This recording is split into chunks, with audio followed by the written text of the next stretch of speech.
Show. This is the Big O Show.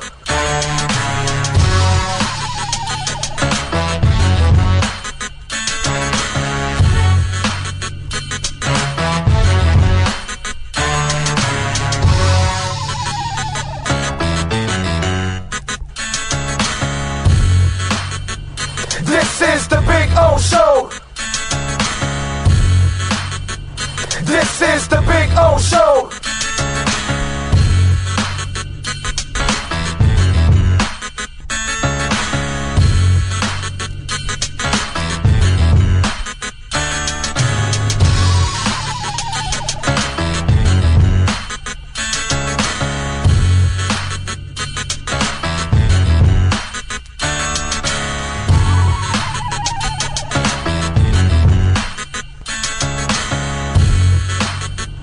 This is the Big O Show.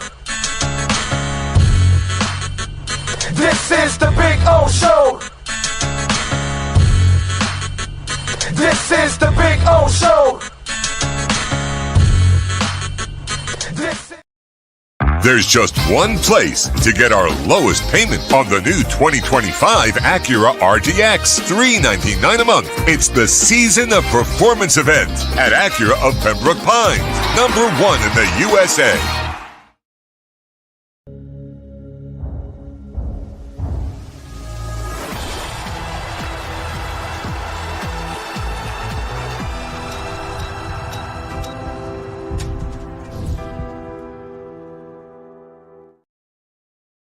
For over 16 years, EJDconstruction.com has provided South Florida residents quality craftsmanship, accurate project management, and exceptional service. That's why EJDconstruction.com is an A-rated member of Angie's List and the Better Business Bureau. When you're looking for the right custom home builder for additions or home remodeling, please call my friend Eric at 305-433-4843. That's 305-433-4843 for EJDconstruction.com.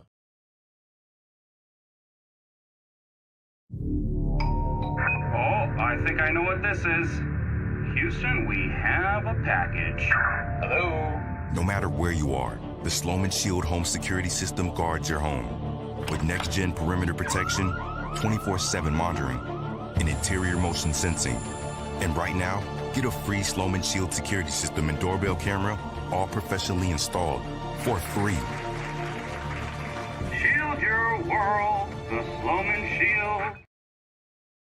The lost city of Atlantis reveals its secrets at Toyota of Hollywood. Get legendary deals on over 2,000 Toyotas, like a 2024 Corolla. Not $24,000, $20,988. Unlock the wonders of 0% financing for 5 full years, 0 down. Rediscover Atlantis at Toyota of Hollywood on 441 between Hollywood Boulevard and Sheridan Street. Open till midnight.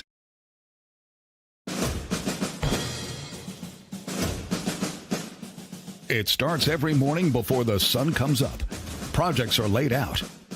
Plans are made. Equipment is fueled and loaded with inventory to handle all service requests. Orders are given to an army of skilled landscape maintenance professionals, certified arbor trimmers, irrigation technicians, and licensed pest management experts who fan out to communities and businesses all over South Florida. Experienced, on time, and dependable. Our staff is fully trained, licensed, and insured. Contact us by phone, email, social media, or through our website to answer all your landscape questions. We are Cutter's Edge. Total Landscape Solutions.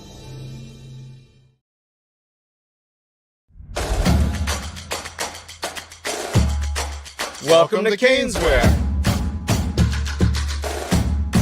New store, new items, same great experience. Family owned and operated since 2010, Caneswear has the latest merchandise from the Miami Hurricanes, Miami Dolphins, Florida Panthers, Inter Miami CF, and more. Come visit us at our store in Davie on University Drive, just south of 595, or online at caneswear.com. Caneswear, the spot Miami fans shop.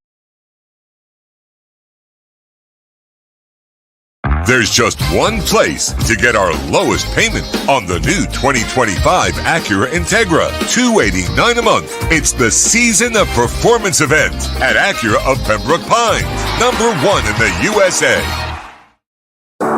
After 40 years, the Big Cheese Miami is still producing great Italian food. They started in 1984. Since then, they've been winning awards while being voted the best inexpensive Italian restaurant in Miami. Visit them for great food, amazing service. Witness the decades of Cane's memories. The walls are like a Miami Hurricanes Hall of Fame. The Big Cheese delivers anything on its menu or party platter menu to your home, office, or even a park for a picnic.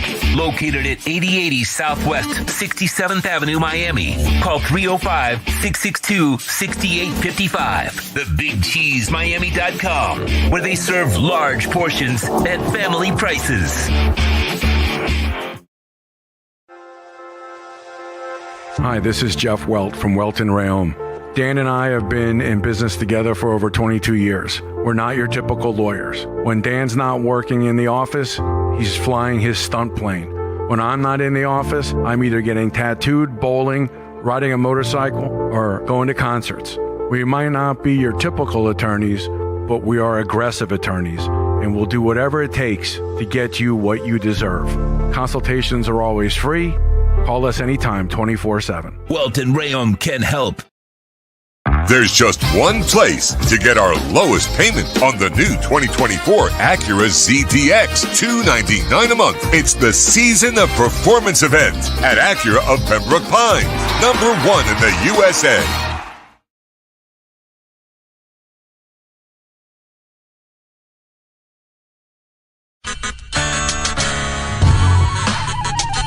If you're looking to take your home or business to the next level, then RM Contractors and Custom Drywall can assist you. RM specializes in new residential turnkey, new commercial turnkey, home and office remodeling. Call them for free estimates. Serving all of South Florida, licensed and insured. Call Ray or Mike, 305-345-3649. You work hard to create the perfect atmosphere. You dream it, we'll build it. RM Contractors and Custom Drywall, 305-345-3649 or Instagram at RMC Fisher Island.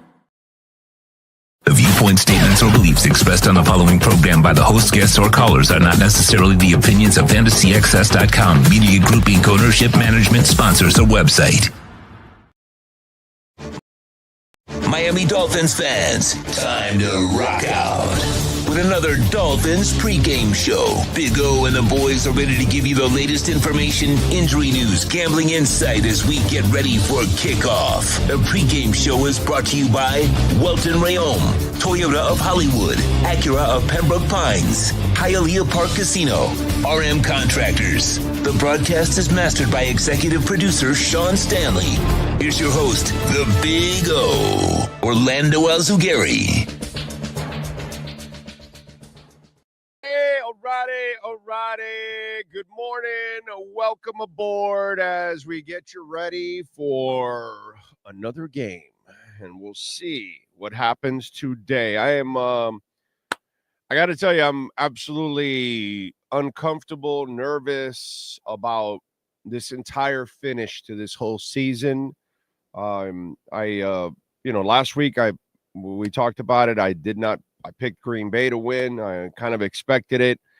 And so today's going to be very interesting in this sense from here on out, because we're going to find out if Mike McDaniel still has any kind of a grip on this team. Because that's where I unfortunately think that this is the disturbing part of the season that we're about to enter. Because mathematically, I know there's like some of you out there, you want to do this thing to yourself, whatever. They've been out of the playoffs forever. But I know that mathematically or whatever, they're done. And I think the players are done. And so we're going to find out now. We'll get the inactives. Looks like Mostert's going to be out today. Obviously, Chubb is not going to come back, and we'll get into that. Not this week, that is. But to me, it's about the psyche of the Miami Dolphins right now. Okay?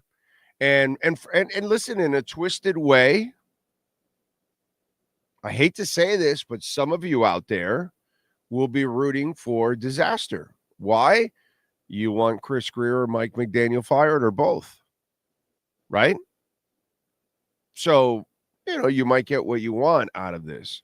But Tua had a very interesting statement in his post-game show, in his post-game press conference versus Green Bay, when he said, and I quote, "I know how much this game meant to a lot of guys in that locker room." And I mentioned this in the post-game show on Thursday night. I mentioned it throughout the week, and I'm going to mention it again now here in the pregame show, because to me, that's a quarterback that indirectly, maybe he didn't mean it, but he kind of is telling you, yeah, my guys really needed to win this one, or they might be quitting on us, because he might hear the comments like, if we don't win this game, man, I'm going to start preparing for my vacation. I'm going to start taking care of my body for next year. I'm going to start making business decisions. These are the kind of comments you start hearing when players start to tune out the coach. And I don't believe that Mike McDaniel, while he's a player's coach, I don't think he commands respect from his players because of the way they constantly perform, the way they constantly make mistakes. When you're Julian Hill and you can be a complete fuck up every single week and you still play, there's no discipline. There's no price to pay. And that doesn't create an environment where your players are going to show discipline and be consistent. And that's why you've been inconsistent. That's why you constantly make mistakes. That's why you look like you're always unprepared, because your coach is that. As smart as he is, he's constantly unprepared. As smart as he is, he can't really counter. As smart as he is, he doesn't really know how to call a game. And he's smart, and he's a super decent human being. We all know that. But he's not a good head coach. And when the players know that you're not a good head coach, they start to tune you out. And at this time in the season, we're going to find out. You are pretty much out of the playoffs, whether you want to think so or not. You got the Jets at Houston, San Francisco, at Cleveland, and at the Jets. I don't expect this team to win both games against the Jets. Let me explain something to you. Here's the Jets season. Lost 32-19, won 24-17, won 24-3, lost 10-9, lost 23-17, lost 23-20, lost, got blown out 37-15, lost 25-22, won 21-13, blown out Arizona 31-6, lost last week to Indianapolis 29-27, lost to Seattle 26-21. Most of the time, they play close games.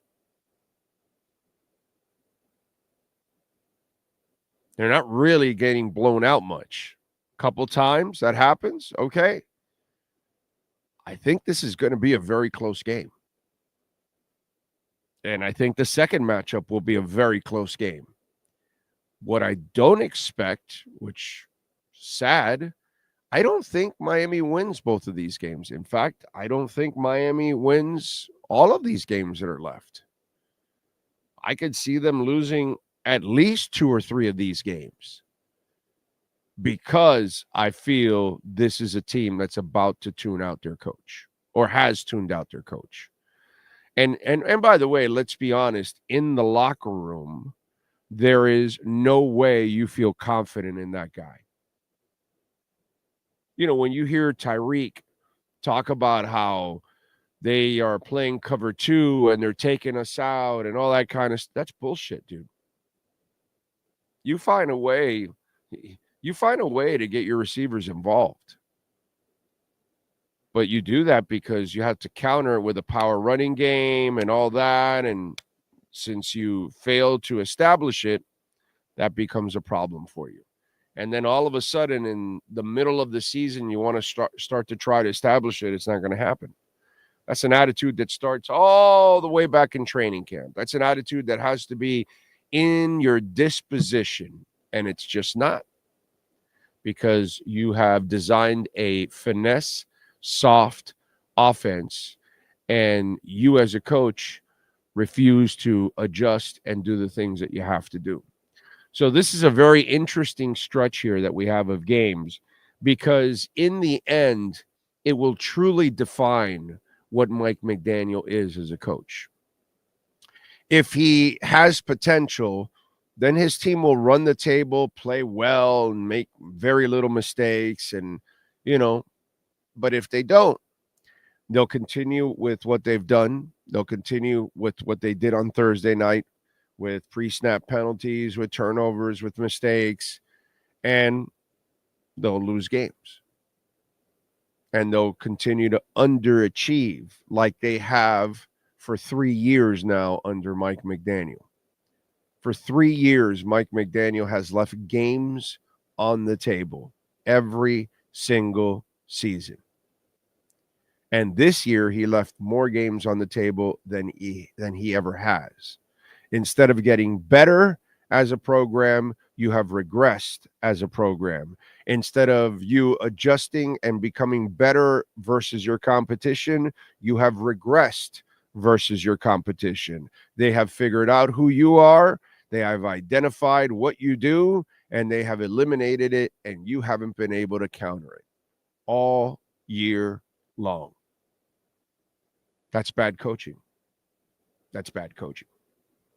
So today and the next couple of weeks could be the culmination that a lot of people have been waiting for, and that's change. Because I just don't expect this team to play well, smart, disciplined, or tough down the stretch, which will result in losses, unfortunately.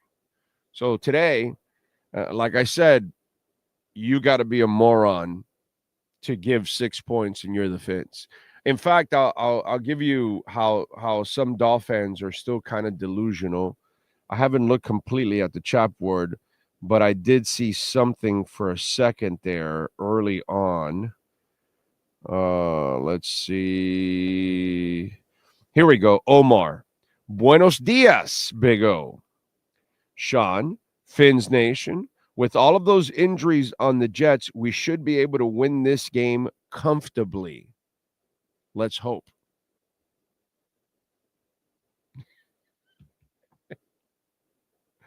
You're a Dolphins fan. You're not entitled to think that you can do anything comfortably against anyone. And Omar, have you ever watched the rivalry series, whatever you want to call it, between the Dolphins and the Jets? How many times have the Jets sucked or the Dolphins sucked and they go and beat the other team that's better? At that moment, the Jets are better and the Dolphins suck, and then they surprise them. At that moment, the Jets suck and the Dolphins are better, and they surprise them. How many times has that happened? How many times has it happened that either team is not that good or whatever, and it just ends up in this wild-ass shootout? I'm not sure, dude. Have you ever watched this rivalry? You throw the records out, you throw everything out, and if you walk into a Jets game thinking that you're comfortably going to win with that guy on the sidelines, come on, man. Omar, you like to torture yourself, dude. Set yourself up for unrealistic expectations. I see Stephen Harris is number one on the chat board. Jay Gelfin in the house. Yeah, Fort Lauderdale United with a win. Steven Gonzalez, Jeff in Long Island, man of 1,005 holds. Arizona Fanatic. Let's see. Omar, Jermaine. McDaniel's a bleeping idiot. Doesn't play the guys that are producing on the field. Doesn't use Jalen Wright. Well, he will today. Anyway, Joseph, it's beat up on the crappier teams day. Fins 38, Jets 16. Would be nice, but I have zero confidence in that. Gus 1388, Rob Cow, Tristan P, Aquavision, Jermaine, the NFL coaching professional or profession is probably one of the only professions where you can constantly mess up and look totally incompetent and still be employed. LOL. Yeah. Man of 1,005 holds. I'm all right with playing Chubb some this season. I am. You know what I'm not all right about? Putting him there like he's some savior. Oh, let's get Chubb back so we can get some pass rush. No.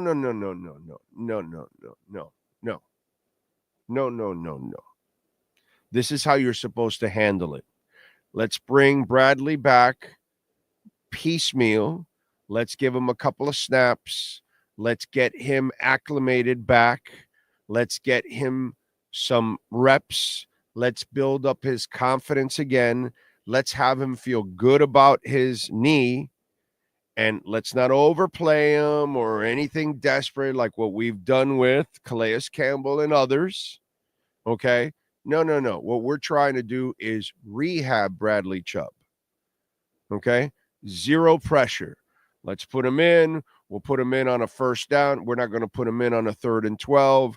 We're going to put him in on 1st and 10. We're going to put him in moments that are, let him let Stella find her groove. In other words, you need to bring Bradley back with the sense that you are going to allow him to get a few reps every week to get confidence back, get that strength back in the knee.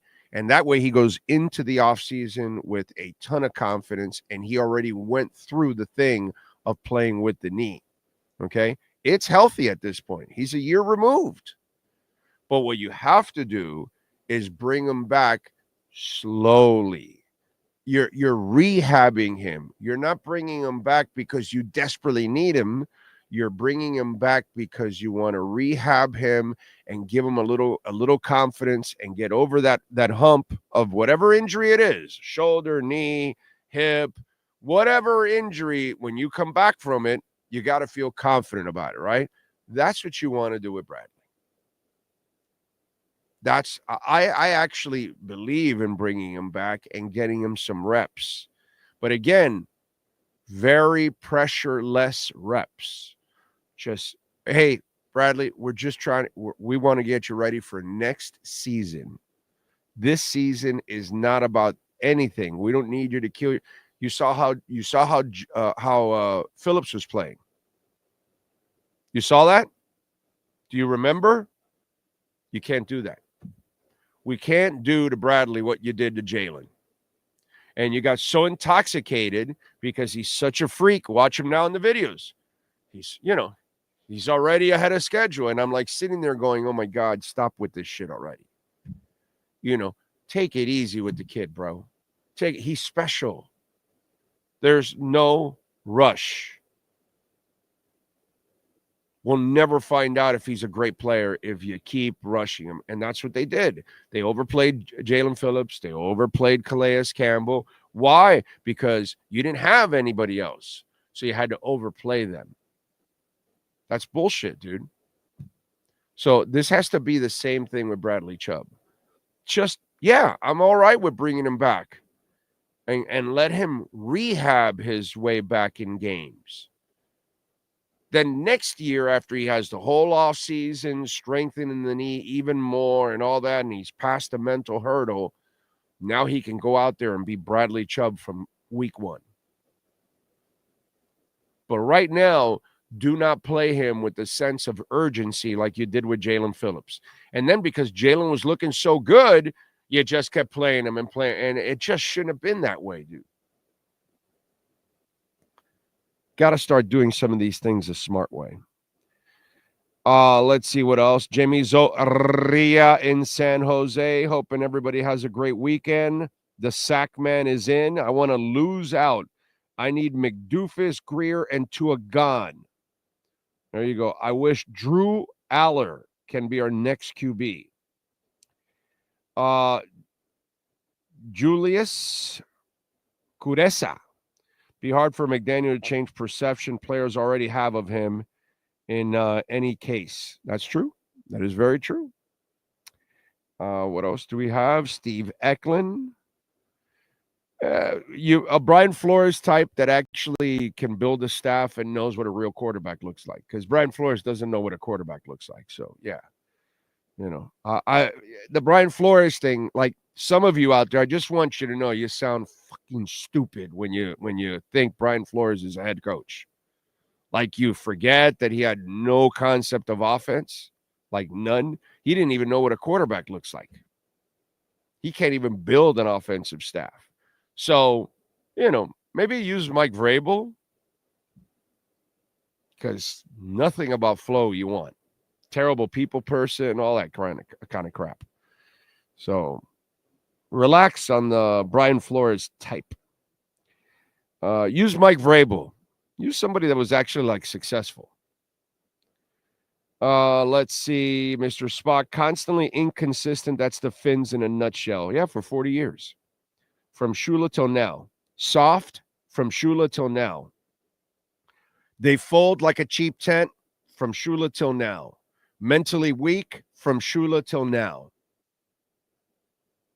Jimmy Johnson had mentally weak teams. Dave Wanstead, Cam Cameron, Brian Flores, Adam Gase, all mentally weak, physically weak teams that just choke. Shula was a choker at the end. Jimmy was a choker. Wanstead was a choker. McDaniel's a choker. They're all chokers. That's all we've ever hired. That's it. Nothing else. Jimmy had a little toughness to him, but he was a choking dog. Couldn't figure out offense either.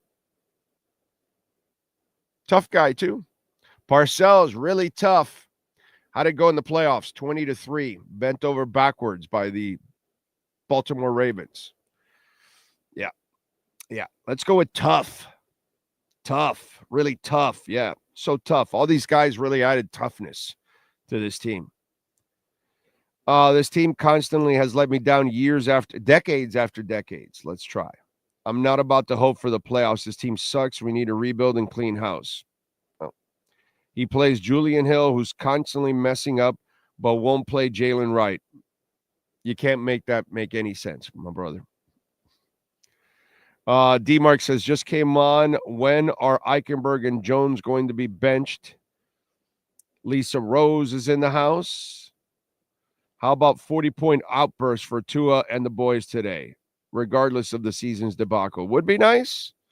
I'm not expecting it, but it would be nice. Rob Cal, thank you for the love on the super chat. Thanks for always speaking the truth. Fins up. Thank you, my friend. Appreciate you. Appreciate you very much. And don't forget, you can make a donation, Cash App or Venmo at Cash Big O Show. That's Cash Big O Show, Cash App or Venmo. And you can also make a Bitcoin or Ethereum donation. You could use the QR codes that Sean puts there, and also PayPal. If you don't have Cash App or Venmo, you can also use PayPal as a way to make a donation and support the show. As always, thank you. Post-game, by the way, we will be joined by Chris Perkins and David Furones on post-game. So we'll get them fresh from the locker rooms. Hopefully they'll have some good news. By the way, R&M Contractors and Custom Drywall, Ray and Mike, one of the main reasons why we are on here on Sunday. Complete remodel, kitchen upgrades, appliance, waterproofing your terrace, balcony, flood test report, very important. Condo owners all throughout South Florida are going through a really rough time. All Florida, but obviously R&M Contractors works here in South Florida. Bathroom upgrades, floor restoration, maintenance, stucco repairs, drywall with a level 5 finish, folks. So if you're looking for work done the right way, R&M Contractors and Custom Drywall, go to their Instagram page, RMC Fisher Island, so you can see their amazing work that will blow you away. So if you want it done and done the right way, you call Ray or Mike, 305-345-3649. Big O, did you see Saban talking about his Finns tenure? No, I did not. No, not really. What else? A word salad before a game makes you more confused before a game.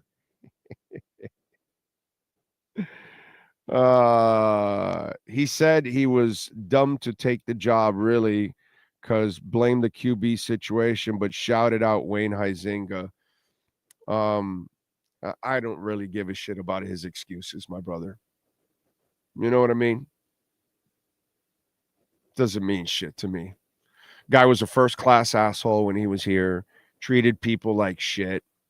He had an opportunity to get a quarterback, and he can blame the doctors or whatever he wants, but you're the one that chose Culpepper anyway. So if you missed out on Breeze, you chose Culpepper. That's your choice, dude. Nobody ever talks about that. Oh, the doctors told. Well, no, dude, you had an option, right? You could have gotten another quarterback, right? But no, you had Breeze or Culpepper, two completely different quarterbacks. So what kind of an offense were you going to run? Because you can't run the same offense. One guy needs his legs in order to be effective. The other guy's a pure pocket passer. What offense are we running? Nobody ever talks about that. Have you ever noticed that? You know what I'm saying? Like they say, oh, well, he blames the doctors. No, asshole. You had Breeze and Culpepper as your other option. That's your fault, dumbass. Anybody tell Saban that? No, of course not. Anybody ever mention that? No, of course not. Yeah, we do football on another level here. So that's all right. But, take accountability for that. You actually thought Culpepper was a good quarterback. You're an idiot. Guy blew out his knee. Once Fat Boy blew out his knee, he was never the same quarterback again. And when he scored all those touchdowns against the Dolphins, he scored 3 of them, I believe, on the ground. Right from short yardage. And he had that great game when he went to the Raiders and pointed at his knee. And that's so Dolphins. He was useless against everybody else except against the Dolphins. So Dolphins. So 40 years of Dolphins. Chokers, bad performances, same shit. Soft, get punched in the mouth, fold like a little girl. In fact, I shouldn't even say that. Girls are tougher than the Dolphins. So that's an insult to women. Okay? Nothing's changed, dude. Nothing's changed. And Saban is the same phony that you see all the time. Okay? Nobody ever points out that, dude, you picked Culpepper. That was your other option? Come on. Yep. Anyway. Saban also said it was ultimately Breeze's decision. Well, Breeze is smart. Why would you want to come here? That's makes a lot of sense. This is not the franchise you really want to come to if you want to win. It's kind of been proven for 40 years. Unfortunately. That's kind of where we're at. That's all. Saban was good at buying college recruits. Then it became legal. Saban said Drew Brees never passed a physical. Yeah, I know. And we've talked about that over and over. A lot of you don't listen to the show every day and stuff like that, so you never really listen to the nuggets that we talk about. And I've told this story many, many times over. The New Orleans Saints had a quarterback named Aaron Brooks years ago, and he had a shoulder injury. It was similar, not exactly to what Drew Brees had with his rotator cuff injury, but it was similar. Not exactly. The doctors in New Orleans were much more comfortable with the rehab process because they had been through it with Aaron Brooks. So they were willing to take the chance that the Miami doctors weren't because they didn't have the prior experience of it. So they went with the guy with the knee instead of the guy with the shoulder because it was a lot easier from those days till now. Obviously, you could repair a knee ligament nowadays. It's not.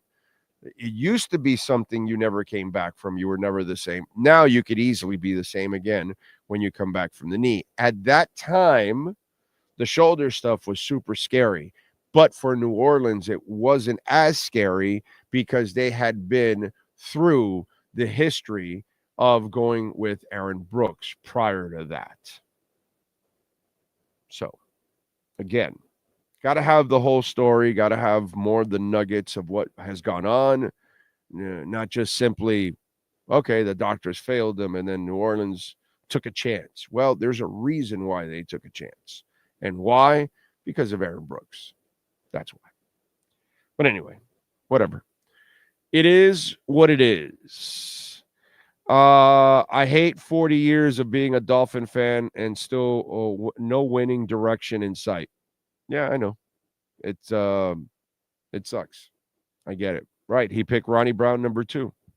Shows you that he doesn't know what the hell he's doing. That's all. What are you going to do? Right? So getting Breeze wasn't even an option. Yes, it was. Yes, it was. Yeah. Of course it was. You just didn't have to draft John Avery, my brother. That's the second time for Drew Brees. The first go around was Jimmy Johnson. Jimmy Johnson had a shot at getting Drew Brees, and he chose John Avery instead. That's all. That was the first time. We lost out on Brees twice. We're the only franchise that we have. It's like the football gods came by and they offered us Drew Brees. And we're like, yeah, no, we're going to take John Avery instead, screw Drew Brees. And then the football guys are like, they're gathered around, they're talking to each other. We're trying to help these assholes.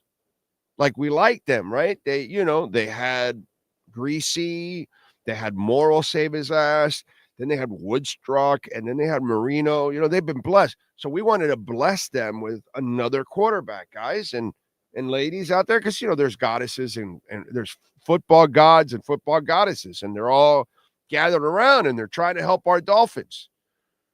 So they go and they hand them Breeze, and we turn it down.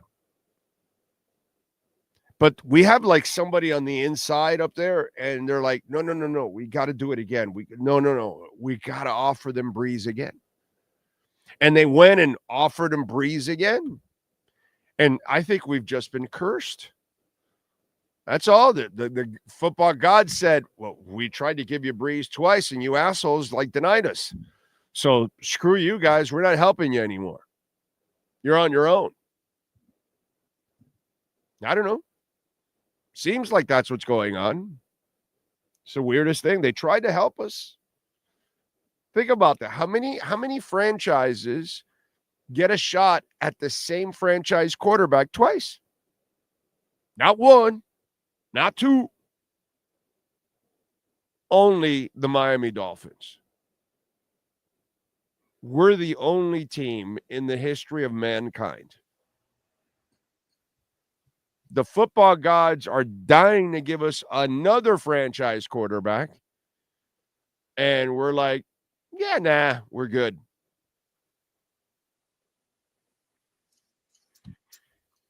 That's our lives. I got to tell you, it's a rough one. Ronnie Brown over Cadillac. Neither one was any good, dude. It doesn't really matter. Ronnie was a solid player, but Ronnie never justified the number 2 overall pick in the draft. Ever. Never justified it. All right, Sean, you got some news for us? Inactives are in. Skylar Thompson, of course, the emergency third quarterback. God, I hope you get there. Cornerback Ethan Bonner.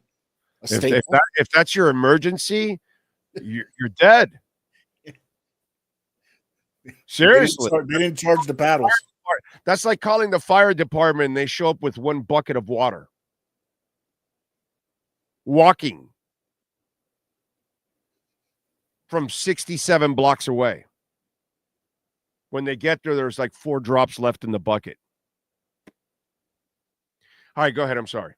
Cornerback Ethan Bonner, running back Raheem Mostert, offensive lineman Andrew Meyer, tight end Jack Stoll. This one, I don't know. Wide receiver River Craycraft. Don't get it. Something wrong with him? How's the best football player at wide receiver not playing? Don't understand. There's something else going on there that we don't know about. It's like today. Today we might see Jalen Wright. Now, what about Jeff Wilson? Like, why'd you keep Jeff Wilson? The guy barely even ever plays. Wouldn't it have been better to keep somebody for the future like Chris Brooks? I went back to look at it because, he ran over the Dolphins a couple times.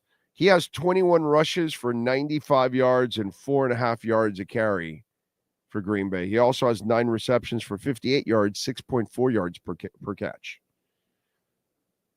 So he's productive for them.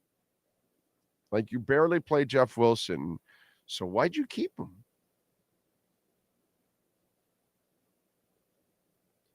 At least keep Chris Brooks. He's different. He brings a little power, a little juice, and he's got a future. Look at Raheem Mostert now. He's broken down. Probably don't bring him back next year. You could elevate Chris Brooks.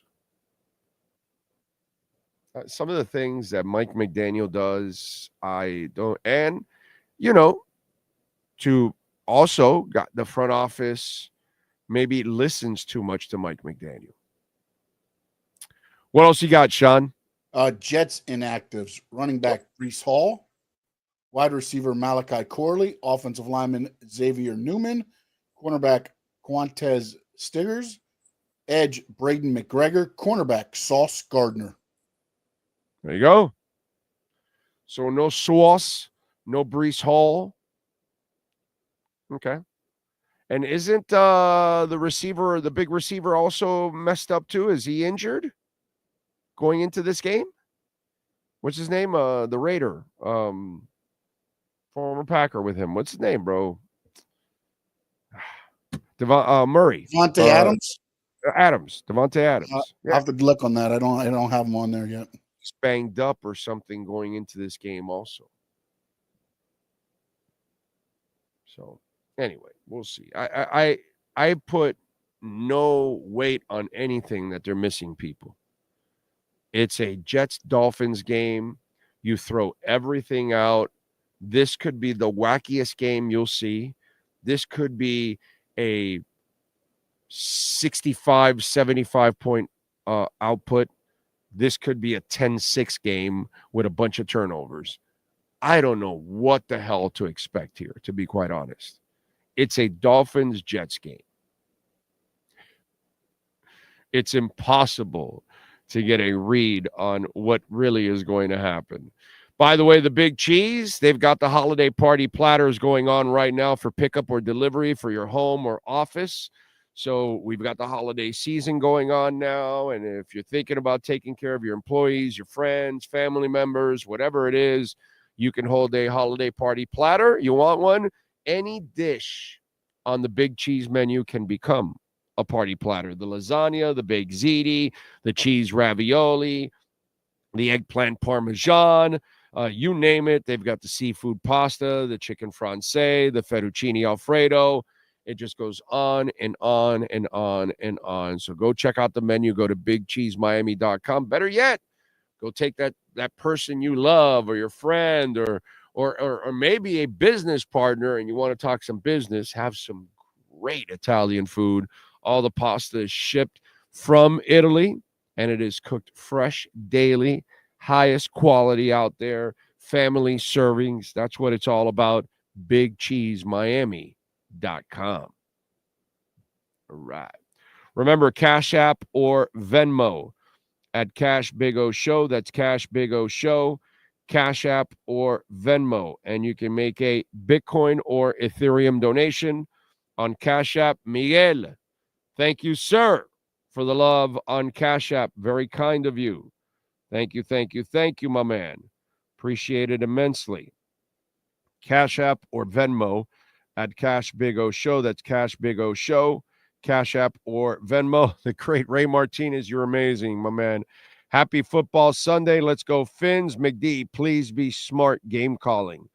Well, I know Ray is gonna be at the game today because he is a season ticket holder. So let's hope we could get a victory today. And appreciate all of you out there. As always, don't forget to visit our amazing sponsors. Like Craig Zinn's Acura of Pembroke Pines at 15601 Pines Boulevard, just off of I-75 in Pines. And by the way, we'll be there this Friday coming up, broadcasting live from there. They've got the 2025 Integra right now, $339 a month, all approved leases. They've got 3.9% financing for 60 months. The 2025 RDX, they've got it for $399 a month, in stock for immediate delivery. And if you're looking to get electrified, the ZDX is absolutely amazing. $449 a month, 0.9% financing for 72 months. No payments for 90 days. So get on down there to 15601 Pines Boulevard, just off of I-75 in Pines. Finest dealership in the business. That is Craig Zinn's Acura of Pembroke Pines. Man of 1,005 holds. Thank you for the love in the super chat. Still can't get over Rodgers doing the fake spike. Yeah, whatever. He was in a dark retreat and thought that would be a good idea. So Cosa Nostra says, David Iglesias, go to church, chump, and pray to God to redeem you from your blind ass Fin fan sin. Henry Quatrullo, let's face it, Big O, you're in total denial about Dan Campbell. You never mention him in your litany of Dolphin coaches. He was 5-7. Henry, I don't mention him because you're an idiot. That's why. Okay? Because you keep bringing up the same stupid shit. In fact, let's do this. Let's do this.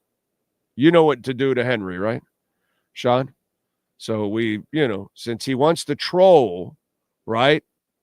He can go troll somewhere else or find another email and sign up again, but you will not be trolling here anymore. So have a great Sunday, Henry. Let's see, what else do we have? It's the beauty of running your own show. You do whatever the hell you want. Isn't it awesome? Control the content, control everything. Don't have to worry about it. I don't have to take shit from anybody. Bosses, callers, anyone. Because I don't answer to anybody. So that's the beauty. And there's nobody to call and complain to, Henry. You know what I'm saying? So, I loved it, Hey, they were complaining about you. And what do you want me to do? I'm not here to make everybody happy. So, it is what it is. Hopefully we kick ass in these next 5 games and shut up the media. Otherwise, we'll be set back for another 5 years or more. So, Steve, let me ask you something. And shut up the media. Because that's some weak-ass shit. So it's just us? We're making shit up about the Dolphins, Steve? I'm sorry. So the media is at fault that the Dolphins are chokers. The media is at fault that the Dolphins never can figure out how to win. The media is at fault that Don Shula sucked towards the end. The media is at fault that Jimmy Johnson was an embarrassment every time in the playoffs. The media is at fault that Dave Wanstead ruined a good defense. The media is at fault that Adam Gase invented social distancing. The media is at fault that Mike McDaniel is a complete buffoon calling an offensive game. The media is at fault that Julian Hill makes mistakes every week and they still play him. Is that what you're saying, Steve Eklund? Because the media, oh my God, the media must have forced Raheem Mostert to fumble so much this year. right? The media must have forced the Dolphins to guarantee Tyreek Hill that money. The media must have forced them to let Robert Hunt go and Wilkins and not pay AVG and whatever, right? The media does it all. It's the media's fault.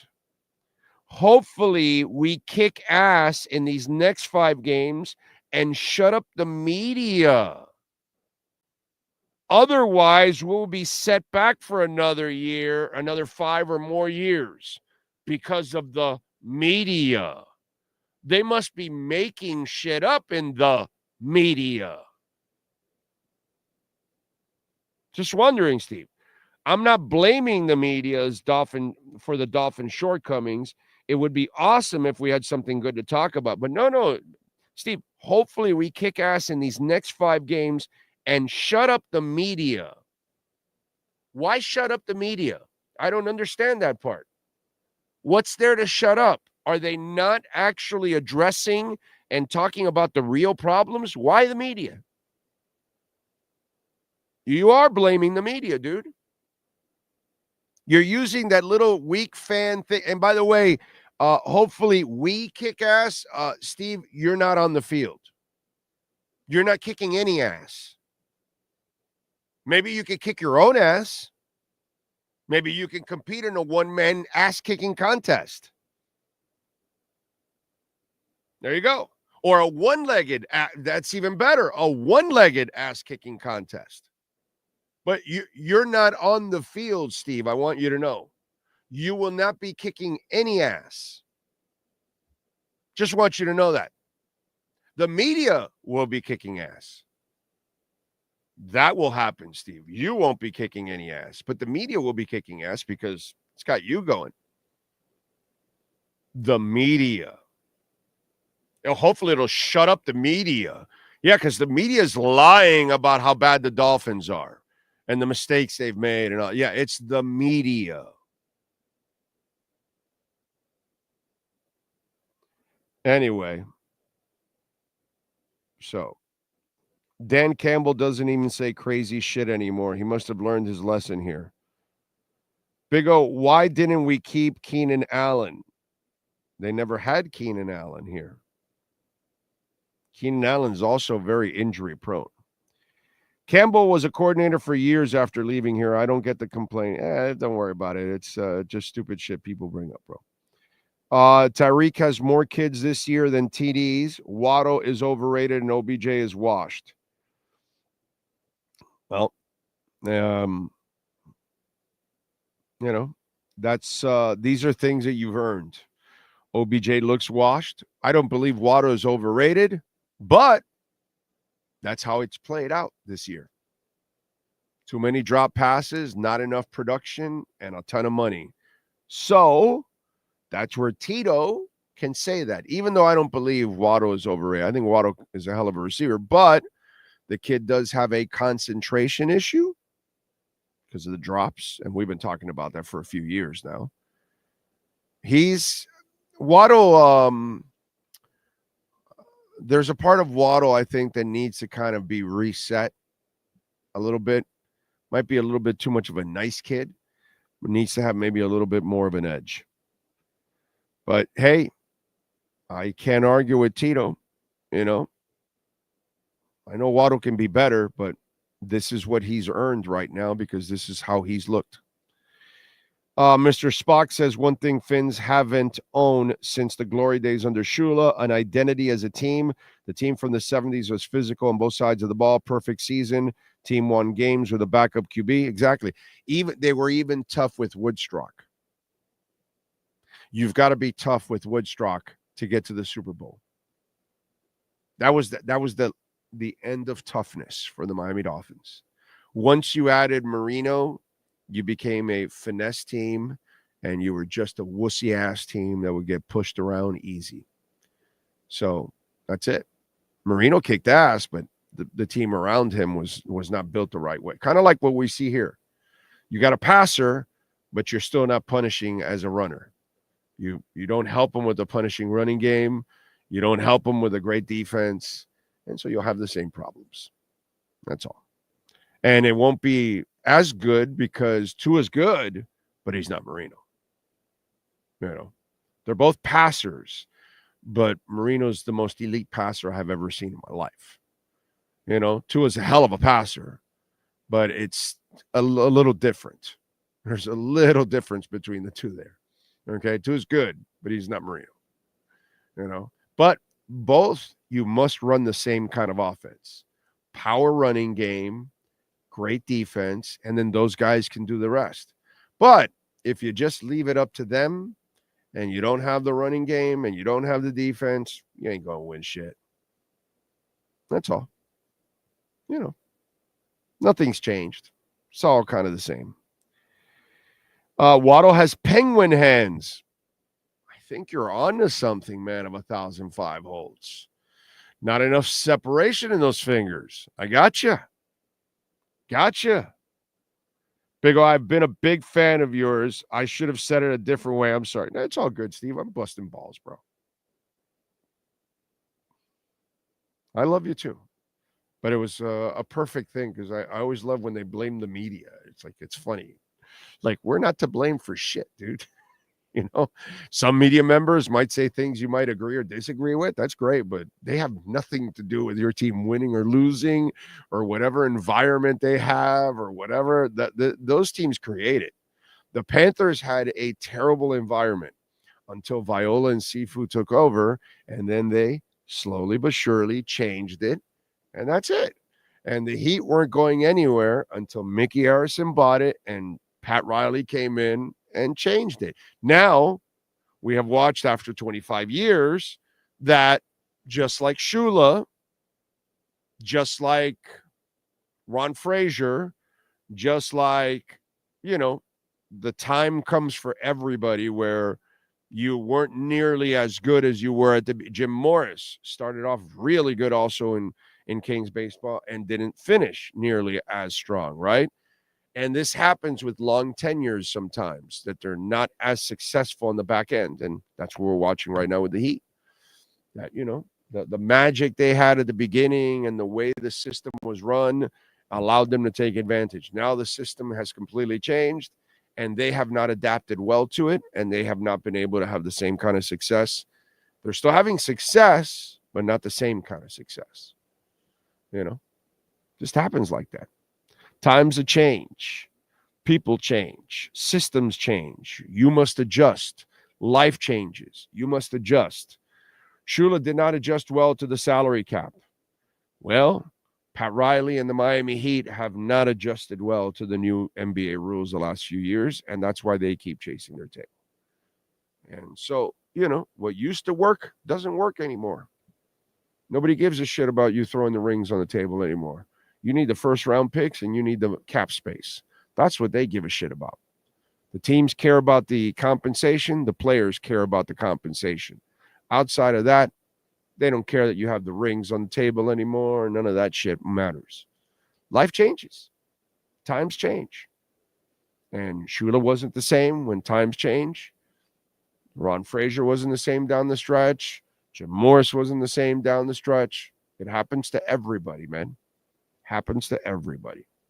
Nobody pretty much comes in and goes out just as strong as when they started and when they end. It's just kind of the way it goes. But it's not the media's fault. Definitely not the media's fault. Corso Traven.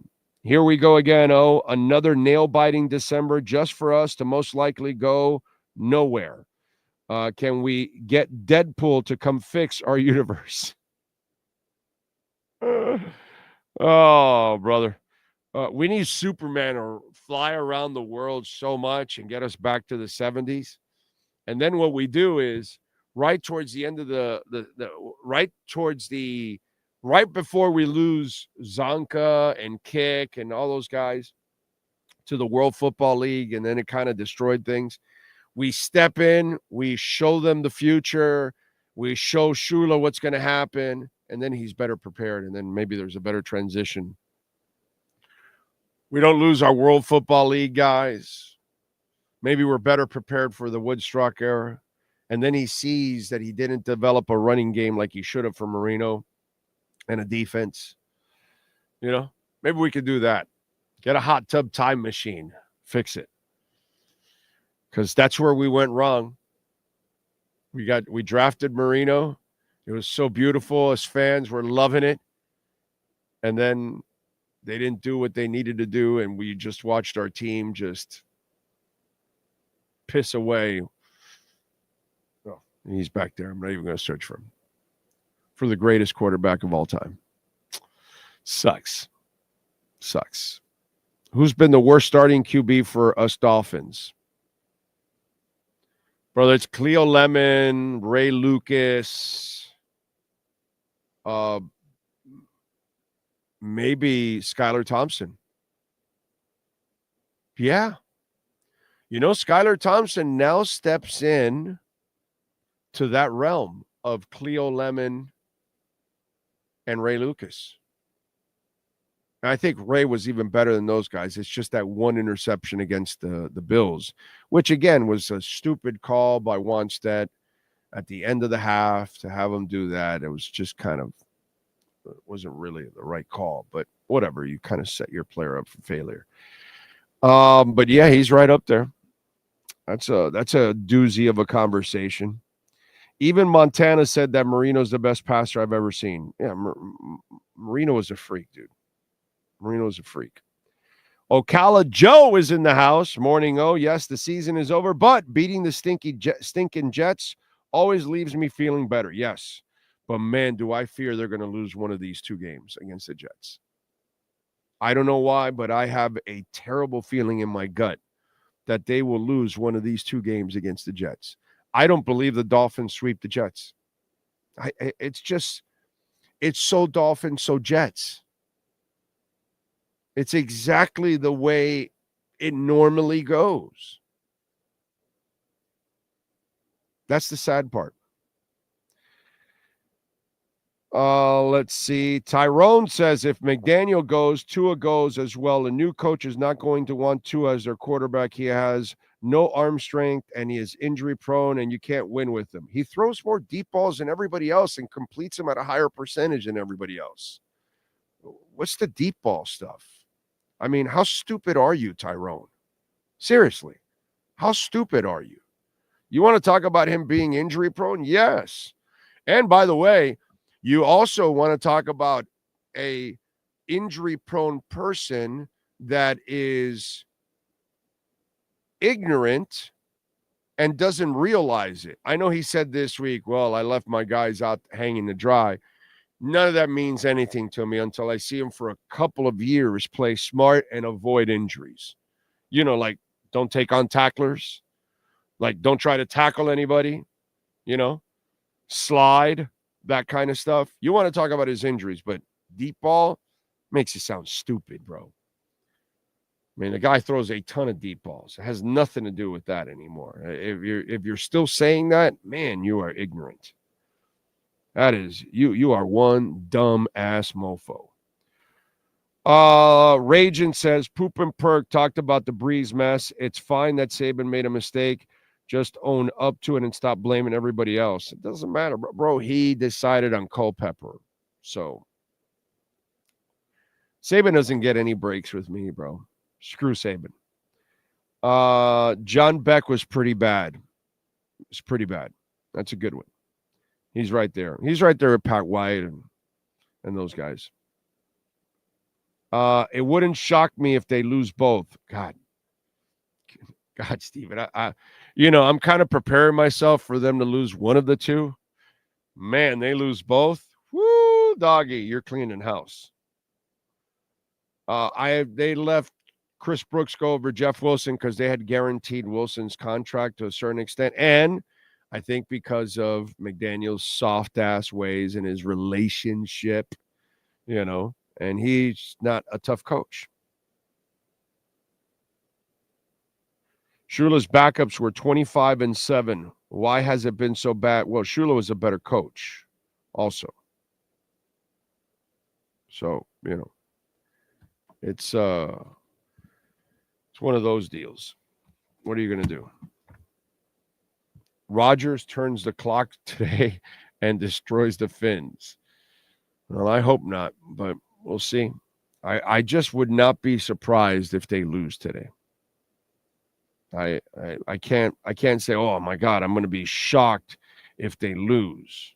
You know, True Fin fan, thank you for the love on Cash App, sir. Please stop talking facts. Fans can't handle that. Thank you, my brother. Appreciate you immensely, as always. So I talked a little bit about Tua's comments post game, and this week we also had Reggie Bush come out and basically say that they should fire Mike McDaniel. This is kind of what's going on around the league. People are seeing that he does not belong as a head coach. Mike McDaniel is not even good enough to be an offensive coordinator. And that's why today and over the next 5 weeks, we're going to see what kind of an effort. Remember, against Green Bay, they stopped tackling.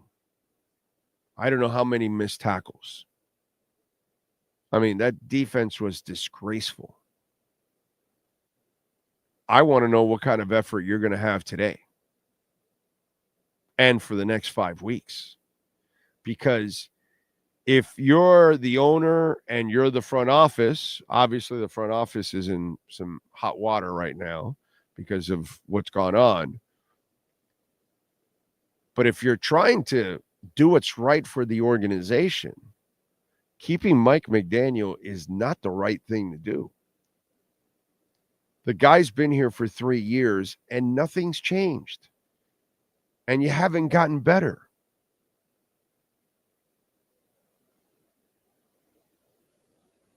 You just, you got to just look at what the results are. So you've got the Jets at Houston, San Francisco, at Cleveland, at the Jets. Not a strong schedule it's left. But they're not a strong team. So they could easily lose any of these games or several of these games. And if they are prideful and they care, they'll go easily 4-1 or 5-0. But if they don't, and they're tackling the way they played against Green Bay and they continue to make the mistakes that they make pre-snap and all those kind of things, they're going to lose several of these games. And if you're the front office and you're the ownership, the front office, I know, as much as I like the 3 guys, I know they're under some serious heat because they have failed with the 2 coaches. And I have to admit that. So, as I've said many, many times over, I understand that they probably will not get a chance to hire a 3rd coach. But you've got to do what's best for the franchise. And in the front office, you got to go and admit your mistake to the owner. You got to have a come to Jesus and say, hey, we could fix this, but we need the right coach. This is not the right coach. You could have gotten more out of this talent. You could have gotten more out of these veterans. Now the window is closing shut.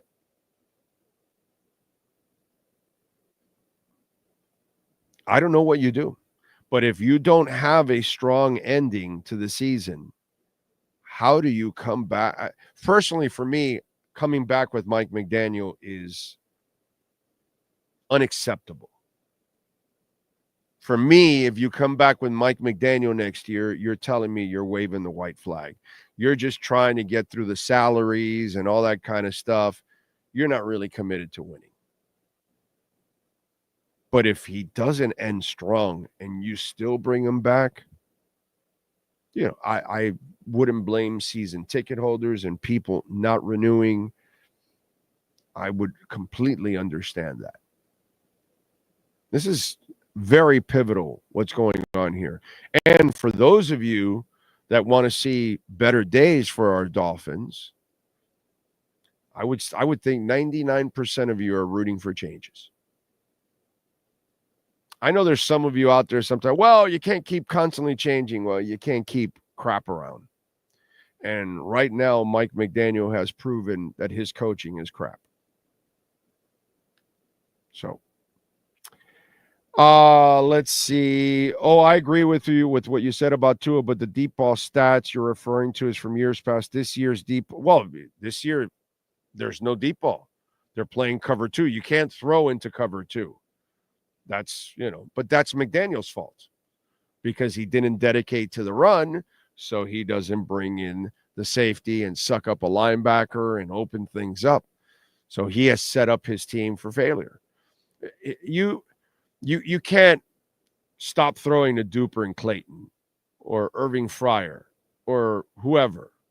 You keep throwing to those guys, okay? Oronde Gadsden, you kept throwing to him. Oh, I'm sorry. That's because this idiot head coach doesn't want big receivers. But with Oronde Gadsden, you can throw it downfield because it doesn't matter if he's covered. But you don't want to add that dimension to your offense because you're stinking stubborn. You're a bad coach, Mike McDaniel.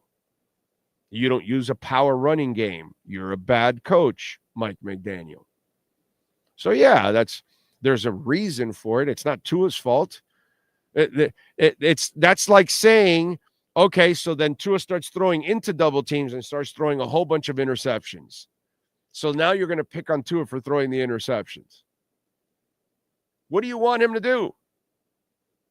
If you don't know how to run an offense, you're going to hurt your players. He wasn't using Jonnu Smith at the beginning of the year. You're hurting your quarterback. Now he figured it out. Oh, I got to use my tight end. The head coach is so clueless. It's ridiculous how clueless he is. As much of a nice guy as he is, because he's super likable, he's a super decent human being, all of that.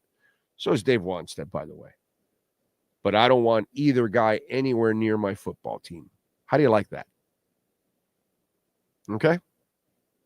They're awesome human beings. I'm telling you, there is no difference between Dave Wanstead and Mike McDaniel. It's the same dude. One's tall, one's short. One has a scruffy beard. The other one has a porn stash. They both look clueless on the sidelines when things are going wrong. One's rubbing his fingers through his hair. The other one has this deer in headlights look. One's an offensive coach. The other one's a defensive coach. But they both just are mediocre game day coaches. And Wanstead had better talent defensively. So he carried, and he would run the ball. So it kind of gave him a better chance. The way he ran an offense gave him a better chance of staying in games because of the defense, the running game, the kicking game. So he kind of kept it close. The problem is he didn't have the offensive balls or quarterback to get over the hump. But it's kind of the same dude, both beautiful human beings. But neither one do I want as a coach, head coach on my team. It's terrible. Let's get to our 3A Graphics sports calendar. And last night, the Miami Heat defeated the Suns 121-111. Miami gets back over 500 at 11-10. They're 6-4 at home. Bam with 25 points, 12 rebounds, 8 assists. Butler added 24. Duncan shot 5 of 8 from three-point range for 19 points. Today, they take on the Cavs at 6 o'clock on the ice. The Panthers defeat the Sharks 3-1. Kachuk with 2 goals. Bob with 28 saves. Tuesday, they're at Seattle, 10 p.m. Damn it, I got to stay up late. Last night in Davie, Fort Lauderdale United defeated Spokane 2-1. This Saturday coming up, they will take on the Carolina Ascent FC, 7 o'clock at Beyond Bankcard Field at NSU. So go check it out and support the ladies. In the ACC championship game, Clemson defeated SMU 34-31. Clemson wins the ACC. Will get that playoff spot. They're 10-3. We'll see what happens with SMU. And in the Big Ten, Mario's former team, the number 1 team in the country, something that Mario Cristobal couldn't do, they defeat Penn State 45-37 as Dan Lanning in Oregon finished the season 13-0 and the number 1 team in the country. They win the Big Ten. That is your 3A Graphics sports calendar. Call my guy, Alan Blanco, 786-618-1443 for custom printing and embroidery. I know we're in a Dolphin pregame, but I just want to mention, because you watched last night and you see what goes on with the Dolphins, and then you watch with the Canes. And as much as I like Mario and wanted Mario here, I got to say so far, man, I could not have been more wrong about Mario. And last night, you watched Dan Lanning, 13-0. The dude was 10-3 his first year there, 12-2 his second year, and 13-0 his third year. Are you listening to me? 10-3 his first year. Then he improves it with 12-2 and then goes 13-0 and wins the Big Ten and is the number one team in the nation. The guy is 35-5 in 3 years, 24-3 in the conference, and he's 2-0 in bowl games. Mario Cristobal went 5-7 his first year, 7-6 his second year, and 10-2. All improvements, but he hasn't won a bowl game. He lost a Pinstripe Bowl. He's 22-15, a mere 7 games over 500 in a very weak conference. And he's 12-12 in the conference. Dan Lanning has recruited better players, has done a better job than Mario Cristobal ever did at Oregon.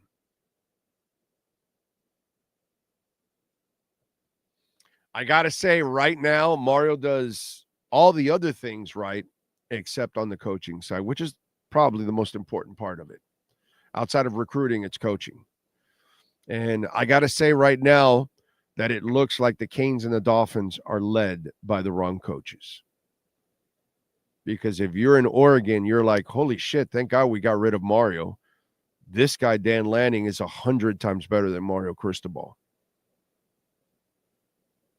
And if he wins a national championship at Oregon and winning the Big Ten, do you know what kind of a bad look that is for Mario?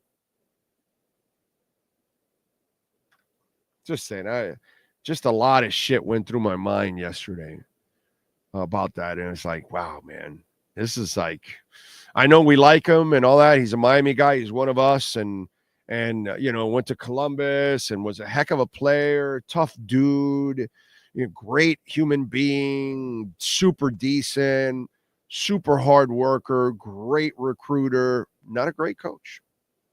Nobody's ever called Mario Cristobal a great coach. It's effed up, isn't it? I mean, it's effed up like in a big time way. Effed up. Okay. Caneswear. They got a sale going on this weekend, and it ends today. You buy one hat, you get another one free. It's a beautiful thing. So if you're not geared up, you got to go to Caneswear at Miami Fanwear. They got the buy one, get one, 50% off, not free, 50% off, all headwear, all teams in store and online. It's a beautiful thing. Last weekend of it, all Inter Miami apparel, 50% off. Okay? So go to 2655 South University Drive in Davie. So you can take advantage. Buy one, get the second one, 50% off. It's beautiful. Walk away with 2 lids, Dolphins lid. You can walk away with a Marlins lid, a Heat lid, Panthers, the real winners in town. So go check it out. Go check it out. And 50% off Inter Miami gear. If they have any chokers left, the girls will like it. Has Inter Miami made a choker? They should make chokers. They're really good at that. I love how they're trying to get us pumped up for that World Cup tournament they can't get out of the first round of the MLS. The first round of the MLS against Atlanta. Anyway.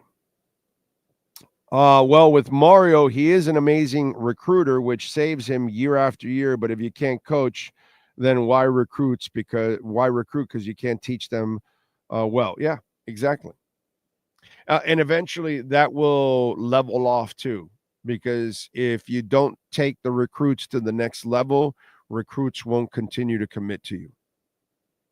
But he's a great recruiter, but he's got to do better with that recruiting.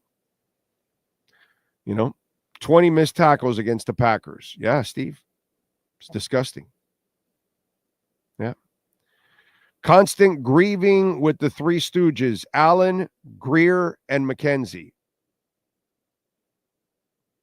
Dan Lanning is a savage. He killed the Colorado Hype last year by destroying them 42-7. Yep. What are your thoughts regarding the new Marlins? I don't really give a shit. There's a pregame, but Marlins, who gives a shit, dude? Are they spending any money? Why would you care about that? Seriously. Like, who gives a shit? If your team doesn't spend, how are you going to win anything? It's like watching the FIU program get a new head coach every couple of years, and you have no money, dude. If you don't have a strong NIL program and all that, you're not going to be able to compete. It's over. It's hard for the ACC and the Big 12 to compete. What's going to happen to the other conferences and those teams that are in lesser conferences? Now, you can forget about that, my brother. Those days are done. Unfortunately, that's just kind of the world we're in now. So, let's see. True Fin fan again on Cash App. Thank you, sir. Wish Matt Collins was still here. You know how I feel about that one. I was so pissed we lost Matt Collins back in the day. That was a guy that would never break your cap, and he's the perfect number 3 and special teamer and captain. Perfect. That's the kind of guy that should retire in your franchise. Quality human being, plays hard, tough as nails, but he was part of a soft organization. Is he soft? No. Is Calais soft? No. The Dolphin players aren't soft. They're just part of a soft organization. So then they get stuck with it. But all these players leave and go somewhere else and perform, and they do good things, and they play tough, and they're mentally and physically tough. But when they come here, it's a whole different ballgame. For 40 years. Doesn't matter who you are. That's all. We need real head coaches in Miami. Yeah. Right now, the Dolphins and the Canes have failures at head coaches. They have 2 guys that are not good head coaches. That's all. Chris says, Big O, I went to Oregon versus Penn State game. Those teams are really good. Not sure if the Hurricane. Oh, no. Dude, if there's something that I watched yesterday with all the conference games, Miami doesn't. We don't belong anywhere there. Nowhere. We don't belong in the playoffs. Our teams don't belong in the playoffs. I love the Canes to death. Okay? I root for those kids. I hope that they can win the national championship every year. But those Canes teams do not belong in the playoffs. Okay? Mario can make any weak-ass, case he wants for his team. They didn't beat a damn ranked team this year. That's all. Alabama beat 4 ranked teams this year.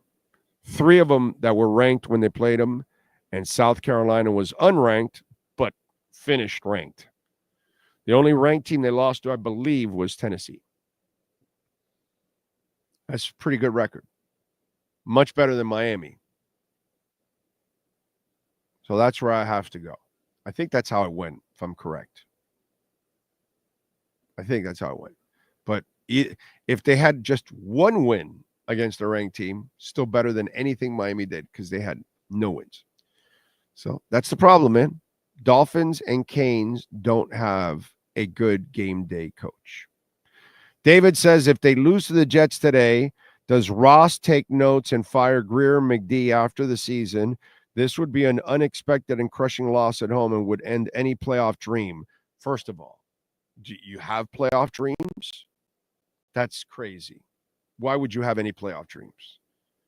Your playoff ended when you lost to the Colts. Okay, this team has no shot at the playoffs. Let's be honest now. Come on. The bottom line is, if you think you're a respectable team, you think you're good, and you've been wronged by the injury of Tua, well, you should have won more of these games lately, and you should run the table here in the last 5. Well, so far you failed the first half because you're still losing games, and now in the last 5, I doubt you'll run the table very much.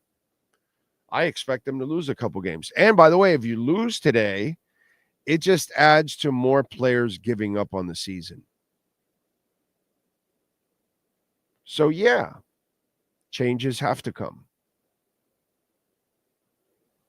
I mean, there is no future with Mike McDaniel. So, I don't have a problem with the talent overall. You could have won easily 5 more games this year, and we wouldn't have been complaining. But they got the wrong head coach, so it's going to hurt them. So I get it. This sucks, dude. This sucks to be constantly in this position. Matt Collins equals Udonis Haslem, basically. Very good comparison. I like it. Dolphins are slowly becoming the Marlins. Irrelevant. Both are soft and can only beat bad teams. Yeah, but at least the Dolphins spend money where the Marlins have no money. The Marlins will never win because they can't spend. Why does Miami not like to keep solid players that are decent value players that just make plays? I don't know. And I don't know what's wrong with Craycraft. It makes zero sense that he's not playing. That might be a bad coach's decision, just like not playing Jalen Wright enough. Just like not playing Jonnu Smith at the beginning of the year. So, Grief and McDaffie are not going anywhere. They will return next season, hopefully with a different outcome. Now, if you have McDaniel, you're not going to get any different outcome.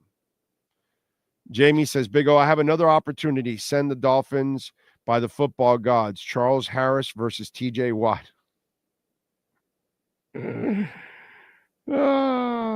Jamesville expects them to drop one of the Jets games. Yeah, I kind of think that's what's going to end up happening too, unfortunately. Actually, if you are rooting for change, you want them to lose today. That's very twisted. There's some truth to it, but it's twisted. I just can't sit there and want them to lose, especially against the Jets, dude. I cannot do that. I cannot root for the Dolphins to lose. They'll do it on their own, and unfortunately, I have to live with it, but I can't do it. Corso Traven, why do we keep signing contracts to the end of career players? Why can't we hold on to players we develop from within? You keep changing coaches, and you change schemes, and then you have a coach that doesn't put, like this guy, doesn't put a lot of value in the guards. So they think they can, teach anybody to be a guard, so they didn't want to keep Robert Hunt and pay him that money. The Rob Hunt one was kind of understandable because, man, that was a lot of money for a guard. A lot of money. I still wouldn't have paid Christian Wilkins that money. He's not a pass rusher. Look, he ended up getting injured anyways. Edward Thurston Howe, by the way, you guys would have had a field day. You re-sign Wilkins, and then he gets injured. Same people that were complaining about Wilkins leaving, you would have complained about signing him, and then he got injured. Oh, that's so Dolphins. We signed the guy that we like, and now he's injury prone. That's what would have happened. But I would not have paid Wilkins the money that he was getting. And the Dolphins were soft and folding with Wilkins year after year after year after year. The Dolphins were soft and folding and weren't running the ball with Rob Hunt year after year after year after year. But hey, let's have selective memory and let's try to create a better yesterday that didn't exist. Edward Thurston Howe, don't serve Miami coaches steak. They will choke.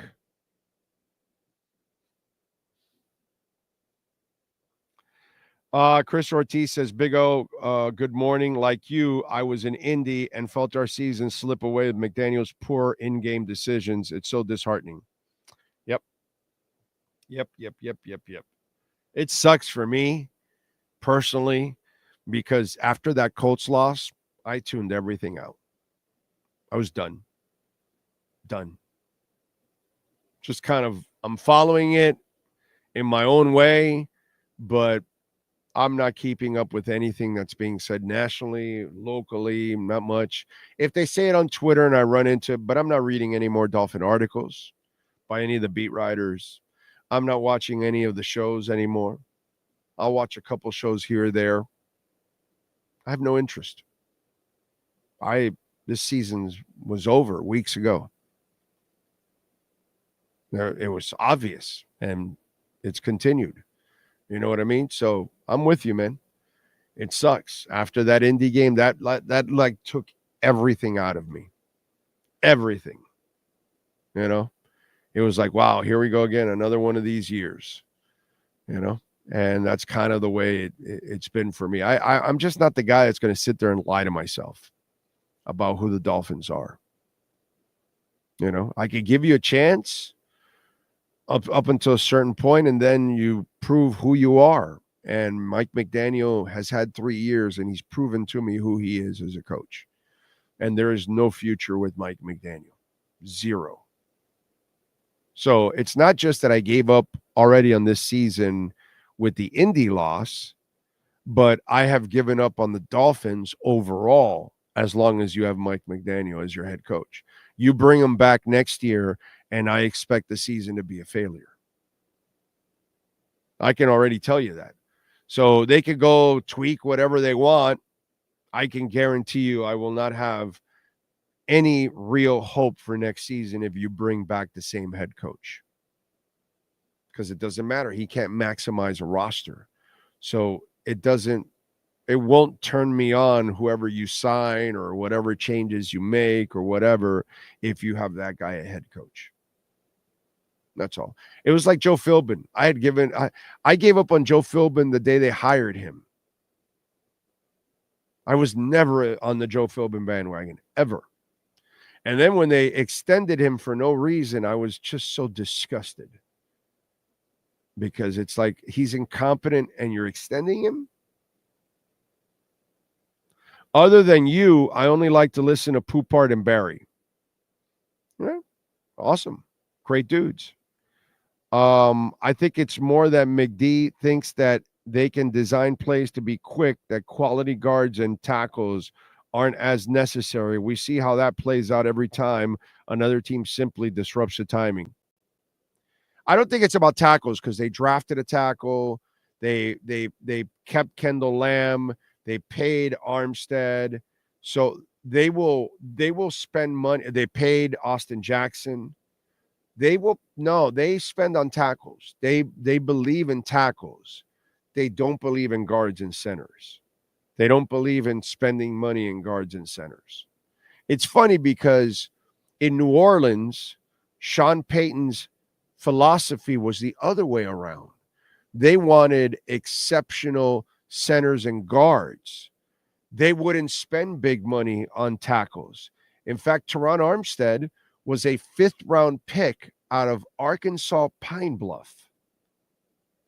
And he turned out to be a hell of a tackle, but he was from Arkansas Pine Bluff in the 5th round. So if you look at their history around Breeze, they always had like Pro Bowl guards or centers or what. The middle of their line was so stout because they never wanted the pocket to fold in front of Breeze because he's not a tall quarterback. So they needed a strong pocket. They would not go overboard with their tackles, actually. And here it's the reverse. They will spend the picks and spend the money on their tackles. They won't spend the picks or the money on their guards and centers. It's weird. It's different. I don't get it. What can I tell you? Big O, I'm a New Jersey's Finn fan. I live right across the street from Picatinny Arsenal, where the drones are spotted. Some weird stuff going on in these woods. Hang in there, my brother.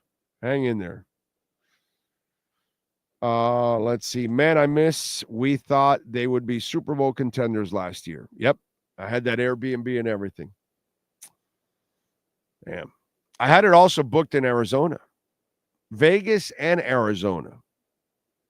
Canceled. Big O, this league has figured out McDaniel, and he has struggled and has no idea how to adjust, which is pathetic considering the players this team has to win games. I agree. Let's see. Oh, is there any chance they are talking to Vrabel behind the scenes? I have no idea.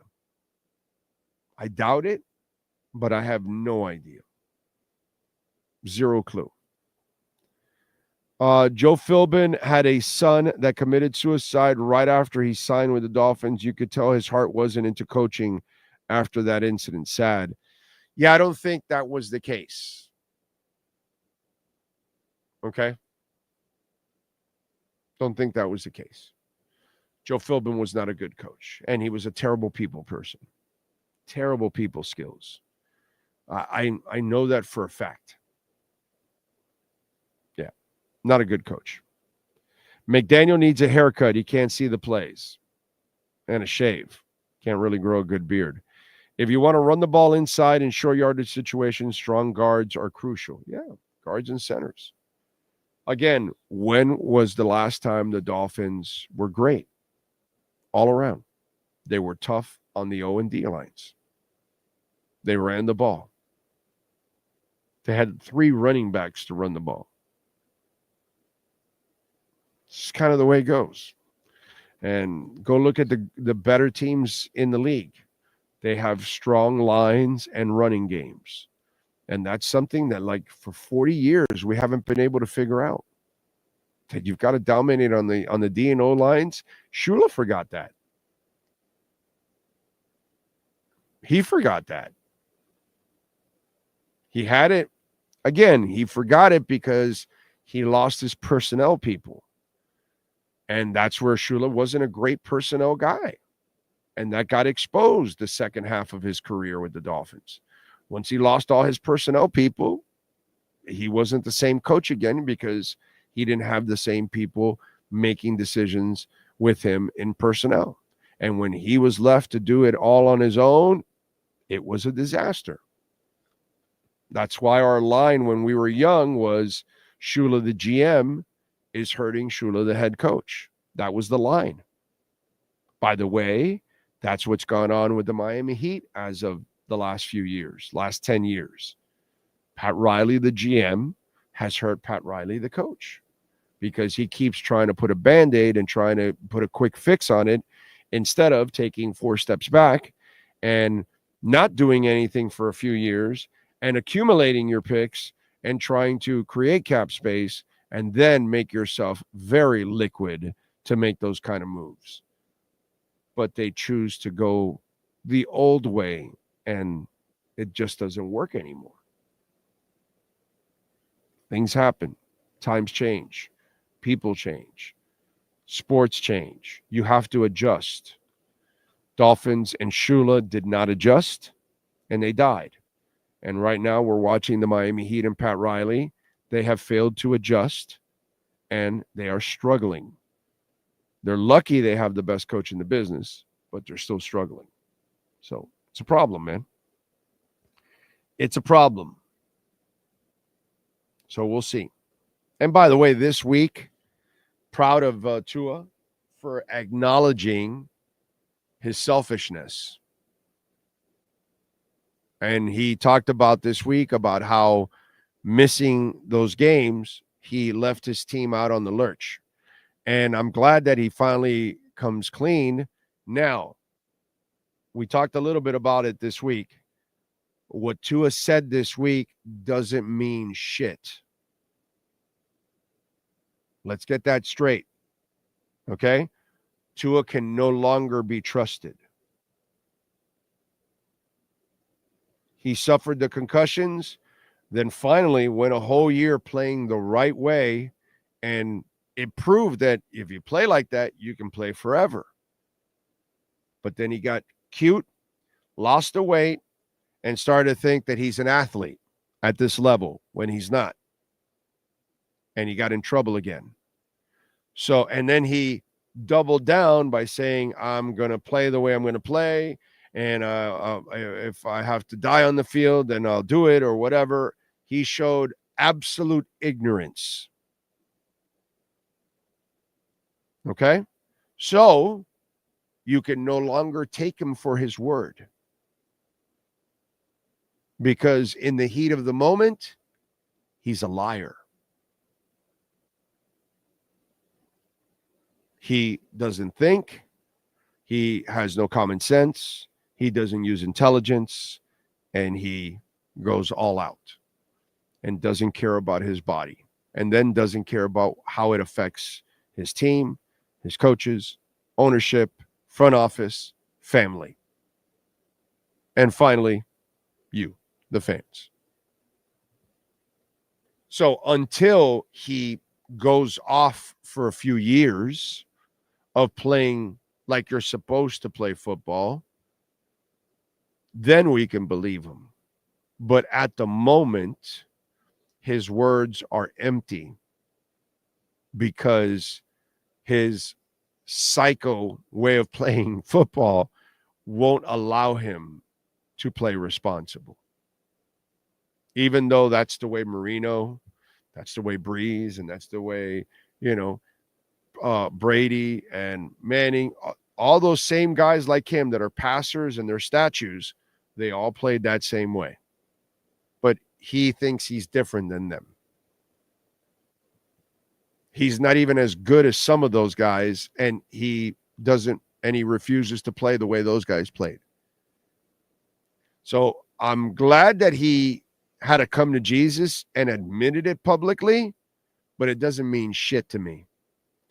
Okay? And I'm a Tua guy, but I need you to do it in a game over and over again for the next couple of years for me to believe that you actually now truly understand that you're not an athlete. You're not a football player. You're nothing more than a passer.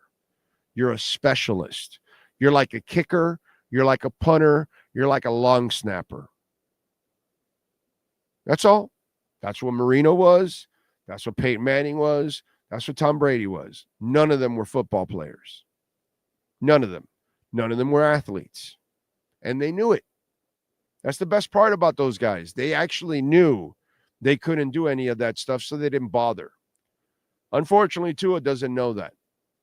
So it's nice what you said this week, Tua, but it's absolutely empty words. That's all. That's like Tristan Thompson saying, yeah, no, I'm not going to cheat on Chloe again. Yeah, no. Sorry, bro. Can't do that.